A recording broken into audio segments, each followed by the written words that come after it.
Hi everyone, welcome back to the Potsmoker's Bible. My name is Zion. I'm the author of the Potsmoker's Bible, which contains the prophetic book of Zion, where I get my name and authority.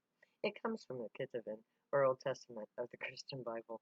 I use the King James Version to write the book of Zion from the scattered bits and pieces of prophecy left to us by the prophets of Israel.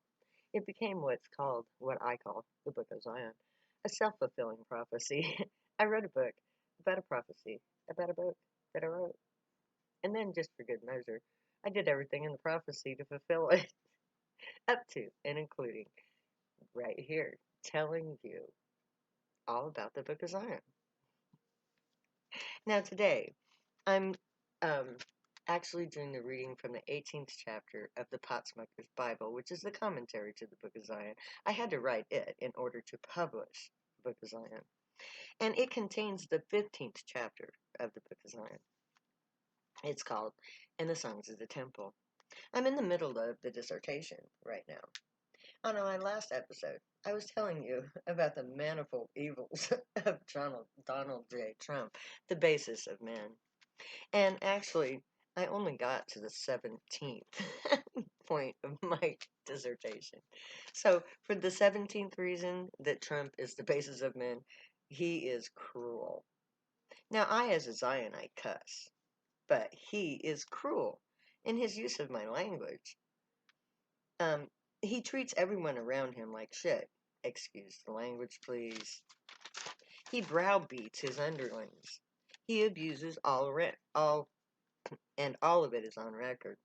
Just look up his tweets. He is cruel and inhumane to all he perceives as inferior to himself, i.e., everyone. 18. Trump is apathetic about all that he has done. He doesn't regret any of his actions. He can't, because he can't be wrong. He doesn't think he has to care about anyone or anything other than his ego in the moment. What he has done is of no consequence to Trump. It's over. It's done. Move on. 19. He believes he creates reality. If Trump says no quid pro quo, then he is right. Everyone else is wrong. There is no denying his decision. He is God. So if he says white supremacists are good people, they are good people. If the Kurds are happy, according to Trump, then they're happy. He is the dictator of his own reality. 20. Trump has no soul. We are all born as creatures of both light and dark. Our goal in life is to be able to balance the two so that we can enjoy the middle path. We either go to the light, as I did, or we go to the dark, as he did. He lost his battle, and his soul was suppressed in darkness. 21. It's always someone else's fault. He isn't guilty of sexual misconduct. The women are trying to take advantage of his wealth. He's not guilty of quid pro quo. The media is after him. The impeachment inquiry is a witch hunt. Trump is, or so he says, innocent. He's always innocent. 22. I don't have to deal with real problems. Someone else can do that. Putin and Turkey. His lawyers. His press secretaries. At first, Connolly was her name. Everyone running their government in his name. He's way too busy tweeting and watching the news to govern anything or anyone. 23.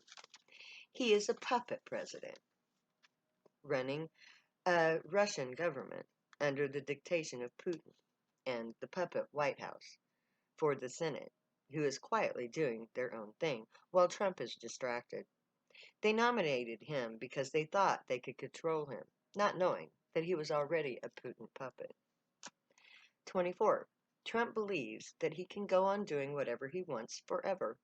He believes that his fantasy has no end, or at the very least, when shit hits the fan, he will be the one on top because it's his right as a one percenter. and his destiny as a human white male with the ability to lie his way out of anything. In other words, Trump is this society. He represents its beliefs, its ideals, its goals, and its actions. We will have to wait and see how America deals with the basest of men, who represent them as a whole.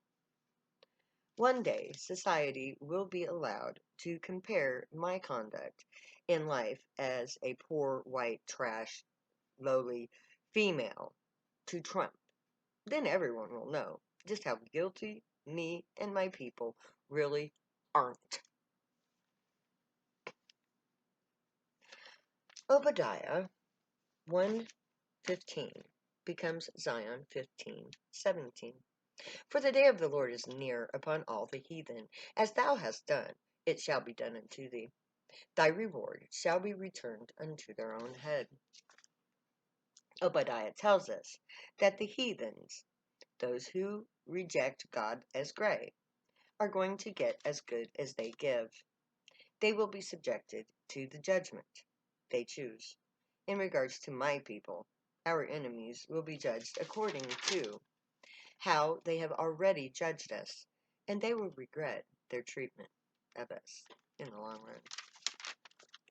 Zephaniah 3:8 takes up the next passage as Zion 15:18.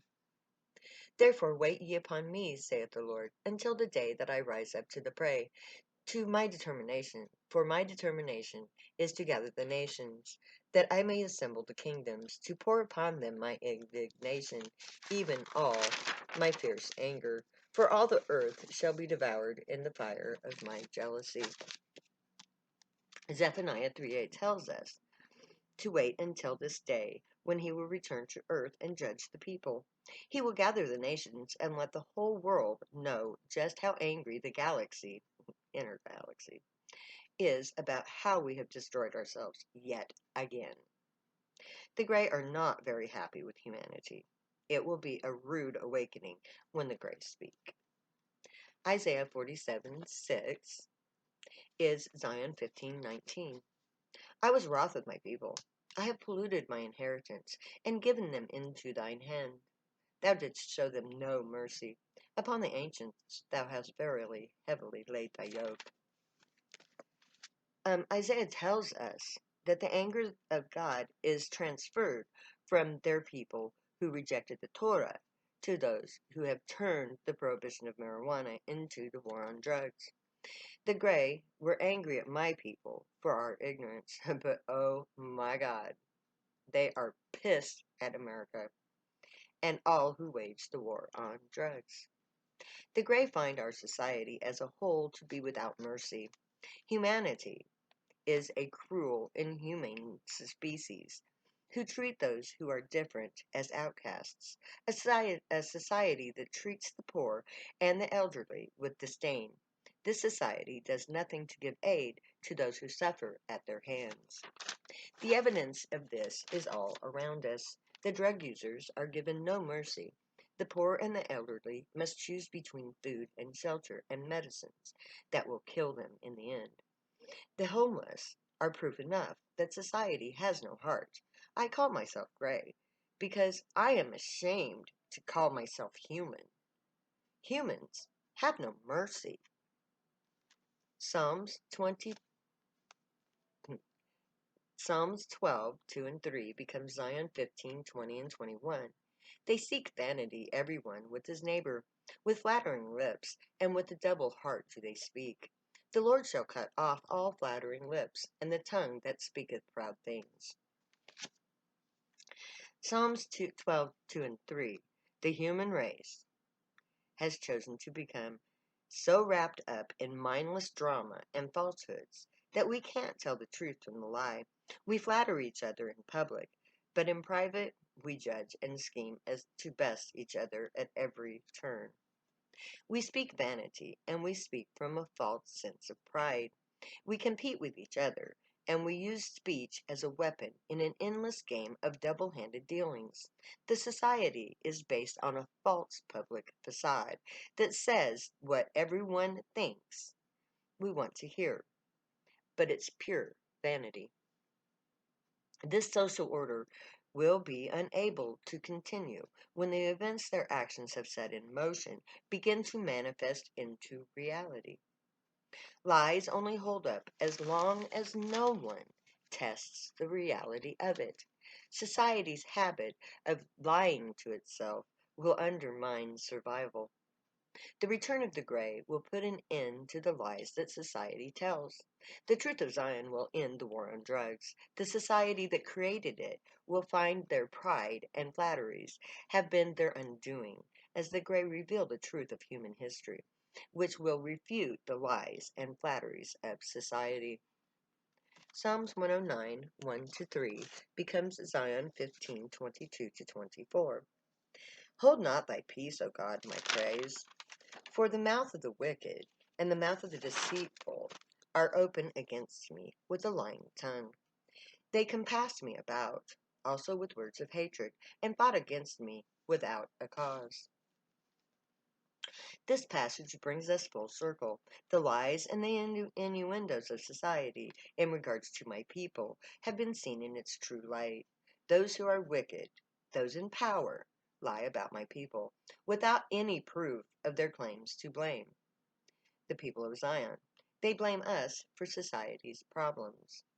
The people of Zion are the subject of hatred and abuse from all sides of society. No matter where you're from, drug users are seen as the lowest form of human. Almost all nations wage the war, and almost all social groups condemn its use. No matter where we go in society, society blames us. But we haven't done anything wrong. No one is hurt by our lifestyle. Those of us who suffer the most do so as a result of social misconduct by mostly non-drug users. We don't harm anyone by our drug use, and most of us do not abuse drugs or commit crimes as a result. We are innocent. And if you do not believe this, test it. Look at the facts and figures. My people commit true crimes as often as every other minority. A fraction of our population are criminals, but so are a fraction of every other social group. We are just as criminal as anyone else. I believe I'm willing to test my theory. Are you? Psalms 10:2 becomes Zion 15:25. The wicked in his pride doth persecute the poor. Let them be taken in the devices that they have imagined. Psalms points out that my people are poor. The rich have persecuted the poor without mercy. In this society, if you don't have money, you are left out in the streets to starve and die of the elements. You who have everything, treat those of us who have no means to get anything as criminals who are cast out to die. My people, the poor, are the innocent ones of this society. Because they have no money, they have no guilt. Any sins they have been guilty of, have been absolved by their suffering. But the rich are not so lucky.